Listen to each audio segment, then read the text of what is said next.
We are here and we are strong.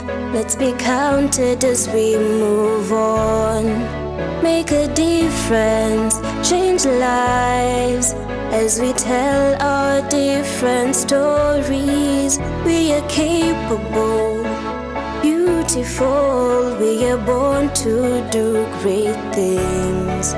We're unstoppable, incredible, 'cause we're differently abled, differently.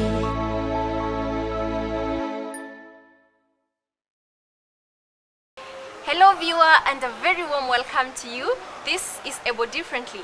Now it is the Christmas season, and as always it is a season of showing love and care to those around us.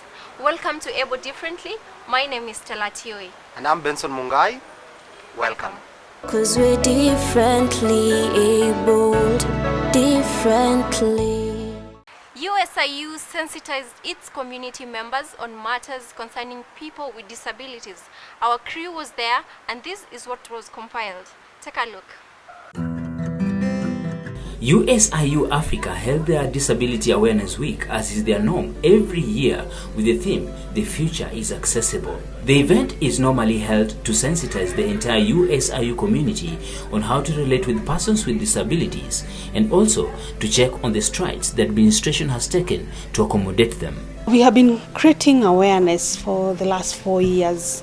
And what has happened is that through the activities that we have done, inviting our management in the awareness creation activities, we did get management say that they would want to have a policy on disability. So I'd say one of the outcomes of the awareness campaigns that we have been doing led to the development of the disability policy.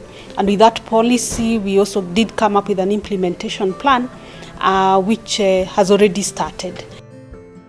People not necessarily from the university share their experiences in how best the challenges they face can be handled.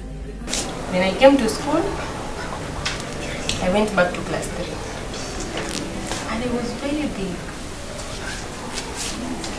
I started learning sign language, because in deaf schools they teach using sign language, and I never knew signs. Then I saw many deaf children could understand sign language well, but I could not understand it. I started learning, I learned sign language. But the only good thing with me, I love reading. I can read anything. I can just read. I love reading. And I started learning alone. I read English, I learned. Because I grew up in a very local place. I never knew Swahili.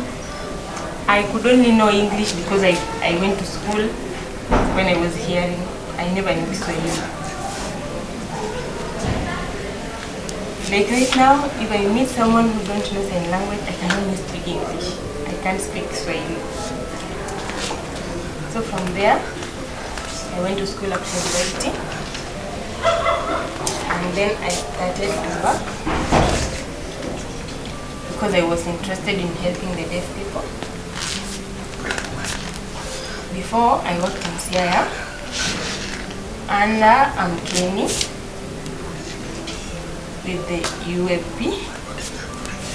I worked there for 3 years.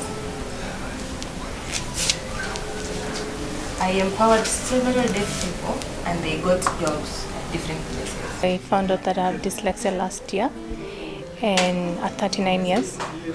So I've been creating awareness since then. The university still faces the challenges of disclosure from the students, especially those whose disability is not physical, with only a few coming out. This month is Epilepsy Awareness Month, and in sharing about epilepsy, not a lot of people know, and not a lot of people are aware. So we got an idea of sharing both physical and the mental disabilities, and that's why we incorporated and tried to have everything together. So it's been very hard. I was asked to share just before, and it was very hard, and it's hard coming out. So I would just appeal to everyone, though it's easier said than done. That, yeah, it's much easier when people know your condition. I've learned that the hard way because I've had difficulties even in trying to recover or just dealing with it myself. And it's very important when you have people that are supportive and actually just have everything behind you. There is a part for disclosure, and basically you see at admission we ask so that we can plan for them effectively. The ones on wheelchair, we'll talk about it because it's very visible, but the hidden disabilities, that's where the challenge is. And maybe it's because of where they have come from, where maybe there was no support and they think it's the same thing that is going to happen. So I believe once they come in, our policy is saying we will accommodate as they come in. We will accommodate. It's not easy, but it's a challenge that the university is willing to take up.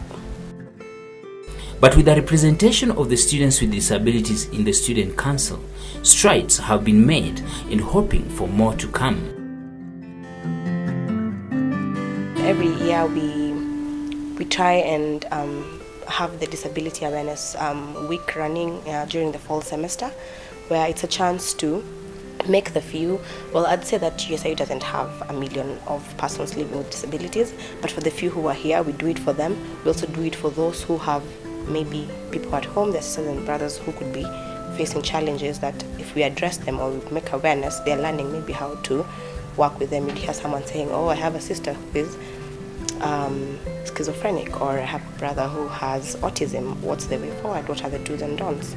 So it's not just a chance for those who are living with disabilities, but those who are around them as well. And it's also a good chance to make people know about what actually disability is all about and how it can be magnified to be an ability that you no longer have to look at the person. You have to look at the person rather not the wheelchair or whatever assistive device it is that they're using. So it is very important. We don't feel like a burden, and we wish that more and more schools, universities, and colleges could take up the initiative, start it in your school, do it in your own design, but at the end of the day, deliver the message and let everyone hear the voice on how disability can be made. Can be empowered and made accessible. 'Cause we're differently abled, differently. We take a short break, we'll be right back. 'Cause we're differently abled, differently. Welcome back. Andy Speaks organized a media briefing on the Neurodigest Special Needs Edition. Take a look. On Thursday, 28th November, a media brief on Neurodigest Special Needs Edition was held at the Aspire Center in Westlands, Nairobi. The event, that was attended by an invited number of 121 guests, kicked off at exactly 6:30 p.m. In attendance were special needs parents, caregivers, key stakeholders in government and parastatals and non-governmental organizations. Edwin Osundwa, the country director Sense International Kenya, insisted on the importance of inclusion and gave clarity on the same. The question is follow-up. We have got a lot of buildings coming up everywhere, even in Nairobi, new buildings, but they still don't follow this universal design principle. Who is complaining? Who is raising their voice? When we leave this conference hall, is there somebody who will give feedback to this place? Like, for example, the toilet was not accessible, for example, the parking was not. That helps them also because they are not experts sometimes in these things. But giving feedback, continuing the conversation will strengthen our position. Lydia Chege from Kise appealed to parents to stand up and be the voice of their children, prompting them to take what is rightfully theirs and not wait to be given, advising them to be part of the process of decision making and to take up roles that will change their things for the better. So that we stop having this idea of Mercy saying, I'm tired at home because of these children. I always say, as a mother, I am a mother, by the way I'm a mother. My work was to give birth to children, which we co-created with God. Are we together? After the children are born, they're supposed to belong to the state. For me as a mother or as a father, I'm supposed to teach them values. But for them to become those human beings, productive human beings, the state has a duty, has a role to play. But the state will only play that role, for example, if we present ourselves as bombers to contribute to that organization. If, for example, I know Alex is still reviewing the Disability Act. I always say there's a reason why that Disability Act has never gone through the second reading in the House. Do you know why? I won't tell you why, but you need to go take the reviewed Disability Act, look for the gaps, look for where we are as parents, go and submit those to the right people. There's a caucus in Parliament. Go present your views. And as they review the Disability Act, as we government review the Disability Act, look at also the CRC. We are saying 30 years. But what is there in the CRC for we as the Kenyan child? Matthew Kamoyo Karongo has had cerebral palsy for the past 35 years. He is an example of a success story. All this he attributes to the love, care and dedication his mother had in raising him. Currently pursuing his master's, Karungu advised parents to support their children and they would be proud of the outcome. First of all, for parents, you should accept your child the way he is. Go with him everywhere. I've got to visit places and what I would like people to do with the health care. You see, first of all, you know our children are covered under the parents' medical care. But when you live, you try to get your own medical card. I was rejected by every insurance in Kenya, even international one. That was because I know I'm a parent. Now they knock at my office for me to invest. I usually kick them out of the office because if they did cover me when I needed them, why are they coming now because I'm a parent? It is a difficult life. Ronaldo Villamero is an education officer with UNICEF Kenya and works closely with the government. He had a lot to share with the audience on matters advocacy. In 2018, that was last year, the United Nations conducted a study to determine the progress that countries made in order to implement sustainable development goals and the Convention on the Rights of Persons with Disabilities. The report, if you have your Google and your phones right now, is called Disability and Development Report. And the report stresses the progress as well as recognizes the challenges that people with disabilities continue to face. We recognize that there has been progress in terms of policies, in terms of commitments, in terms of funding, but the report also emphasizes the challenges that people with disabilities continue to face. Mercy mentioned about health. The report exemplifies that people with disabilities continue to be marginalized in terms of health access. In terms of education, a number of children with disabilities continue to be out of school, but if they're in school, they're usually in segregated schooling instead of being part of the mainstream schools. So the report acknowledges the challenges that people with disabilities continue to face. In order to respond to these challenges, the United Nations decided to launch the UN Disability Inclusion Strategy. And this is a strategy that mandates all UN agencies, including UNICEF, to ensure that in our programming, in our service delivery, in everything that we do as a UN agency, we promote the inclusion of people with disabilities. Martin from the Ministry of Education pointed out challenges the government faces and also emphasized what the government has done for people with special needs, not forgetting the assessment process and upcoming assessment centers, led by the president who not so long ago set aside 20% of funding to go towards learning institutions.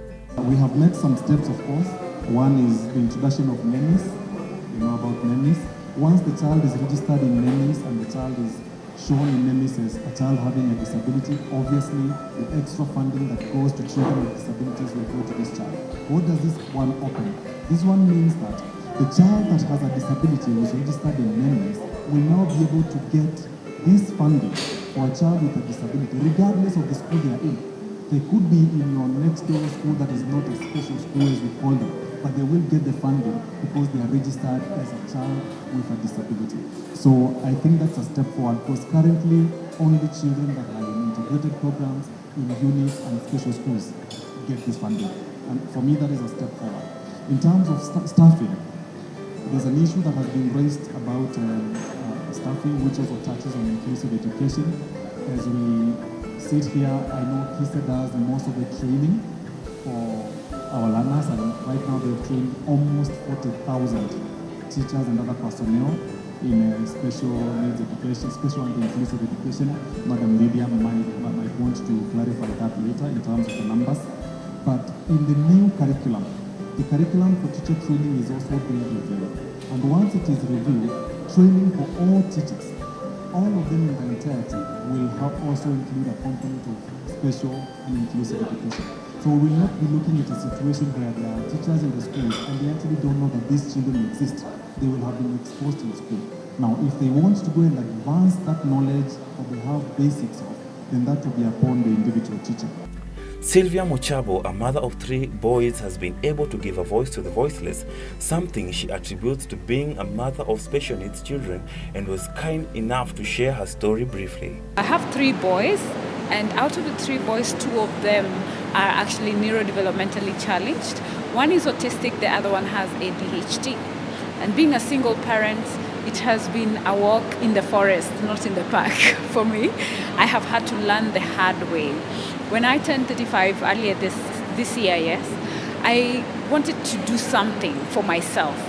Then I just figured it is not me. I wanted a party because I have never thrown a party, but then it didn't feel right. So I wanted, what can I give back? I had already started looking and questioning, why did God give me these children? What can I do different? And as a Rotarian, I have been able to sit in committees where we try to make a difference in society.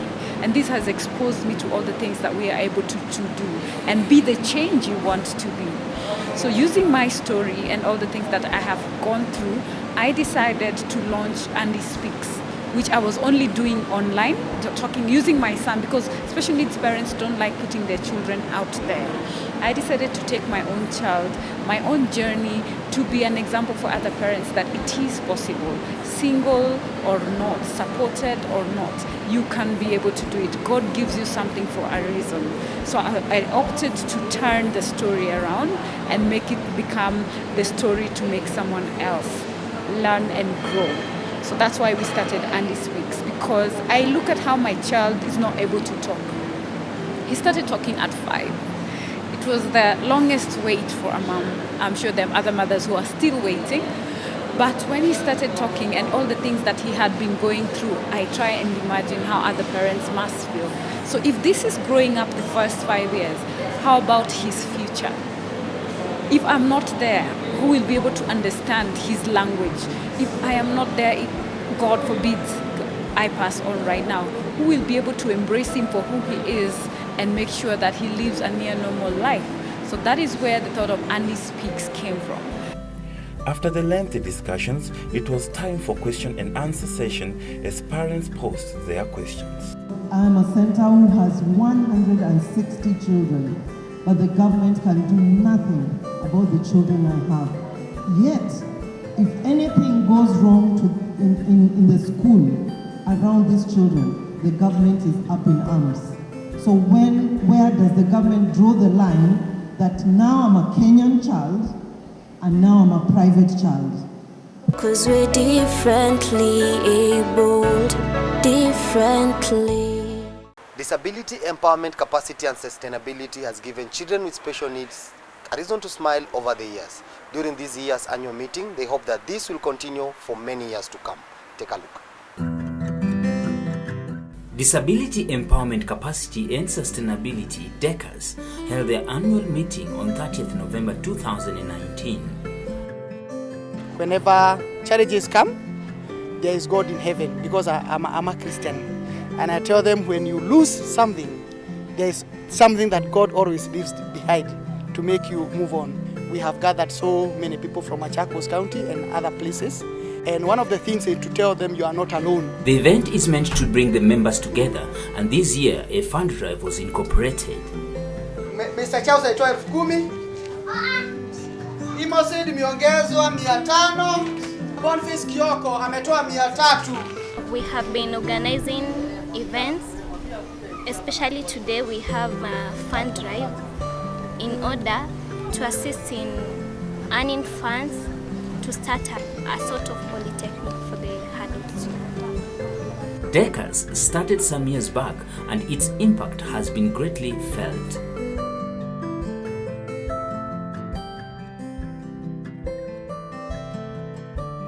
Apart from giving support to children with special needs, their caregivers are also empowered. Joram is happy of the progress they have been able to make, given that a few years back he was at his lowest. It is their hope that more people will come on board to help in this noble cause.